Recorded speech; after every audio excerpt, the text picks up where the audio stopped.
ଘଟଣା ଘଟିଛି ଯାହାକୁ ନେଇକି ପ୍ରାୟ 3 ଜଣ ମୃତ୍ୟୁ ହୋଇଛି ଏବଂ 13 ଜଣ ଗୁରୁତର ଆହତ ଅଛନ୍ତି ଏବଂ ଯେଉଁ ଗୁରୁତର ଆହତ ମାନଙ୍କୁ ଜୟପୁର ହସ୍ପିଟାଲକୁ ସ୍ଥାନାନ୍ତରିତ କରାଯାଇଛି ଏବଂ ଜୟପୁର ହସ୍ପିଟାଲରେ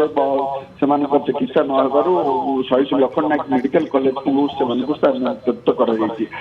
ଘଟଣା ଘଟିଛି ଯାହାକୁ ନେଇକି ପ୍ରାୟ 3 ଜଣ ମୃତ୍ୟୁ ହୋଇଛି ଏବଂ 13 ଜଣ ଗୁରୁତର ଆହତ ଅଛନ୍ତି ଏବଂ ଯେଉଁ ଗୁରୁତର ଆହତ ମାନଙ୍କୁ ଜୟପୁର ହସ୍ପିଟାଲକୁ ସ୍ଥାନାନ୍ତରିତ କରାଯାଇଛି ଏବଂ ଜୟପୁର ହସ୍ପିଟାଲରେ ସେମାନଙ୍କ ଚିକିତ୍ସା ନ ହେବାରୁ ଶହୀଦ ଲକ୍ଷ୍ମଣ ନାୟକ ମେଡିକାଲ କଲେଜକୁ ସେମାନଙ୍କୁ ସ୍ଥାନାନ୍ତରିତ କରାଯାଇଛି। ଘଟଣା ଘଟିଛି ଯାହାକୁ ନେଇକି ପ୍ରାୟ 3 ଜଣ ମୃତ୍ୟୁ ହୋଇଛି ଏବଂ 13 ଜଣ ଗୁରୁତର ଆହତ ଅଛନ୍ତି ଏବଂ ଯେଉଁ ଗୁରୁତର ଆହତ ମାନଙ୍କୁ ଜୟପୁର ହସ୍ପିଟାଲକୁ ସ୍ଥାନାନ୍ତରିତ କରାଯାଇଛି ଏବଂ ଜୟପୁର ହସ୍ପିଟାଲରେ ସେମାନଙ୍କ ଚିକିତ୍ସା ନ ହେବାରୁ